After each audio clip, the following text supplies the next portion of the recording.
ગણિતની અંદર ઇન્ટરેસ્ટ લેનારા વ્યક્તિઓ આજકાલ ખૂબ ઓછા જોવા મળે છે અને એમાં જ્યારે સાઇન કોસ ટેન કોટ સેક કોસેક આવા ત્રિકોણમિતીય ગુણોત્તરોની વાત આવે ત્યારે ઘણા મિત્રો એમ કહેતા હોય છે કે આ શીખીને આપણે આનો જિંદગીમાં શું ઉપયોગ કરીશું.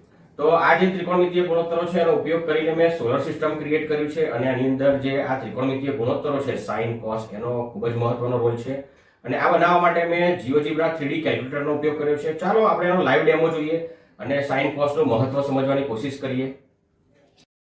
અહીંયા આગળ તમે જોઈ શકો છો કે મેં ઓગમેન્ટેડ રિયાલિટીનો ઉપયોગ કરીને આ સોલર સિસ્ટમ ક્રિએટ કર્યું છે.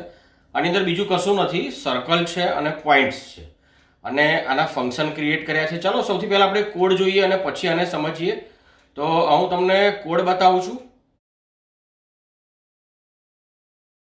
અહીંયા આગળ તમે જુઓ મિત્રો, મેં આ કોડનો ઉપયોગ કર્યો છે. આની અંદર પોઈન્ટ છે, સ્ફિયર છે, સ્ફિયરનો કોડ લગાવ્યો છે. અહીં સ્ફિયરનો ફોર્મ્યુલા છે, સર્કલનો છે, રોટેશનનો ફોર્મ્યુલા છે અને અહીં તમે જુઓ સાઇન અને કોસનો ઉપયોગ કર્યો છે અને પોઈન્ટનો ઉપયોગ કર્યો છે. બસ બહુ સિમ્પલ કોડ છે અને આનો ઉપયોગ કરી અને મેં આ ક્રિએટ કર્યું છે. અને હવે ચાલો મિત્રો સોલર સિસ્ટમને જોઈએ.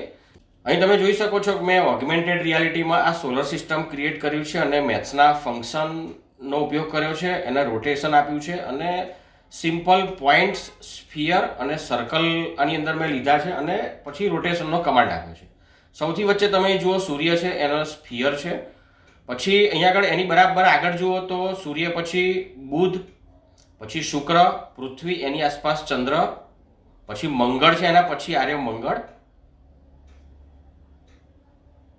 પછી આ ગુરુ છે, આ શનિ, આ યુરેનસ અને આ નેપચ્યુન છે. તો આ રીતે મેં રોટેશન આપી દીધું છે અને આ રીતે સરસ મજાનું સોલર સિસ્ટમ ક્રિએટ કર્યું છે. તમે પણ કરી શકો છો. જો તમારે આવા તૈયાર GeoGebraના મોડેલનો યુઝ કરવો હોય તો મેં અહીંયા આગળ નીચે ડિસ્ક્રિપ્શન બોક્સમાં લિંક આપી છે. એનો ઉપયોગ કરીને તમે 150 જેટલા આવા મોડેલ જે છે એનો ઉપયોગ કરી શકો છો.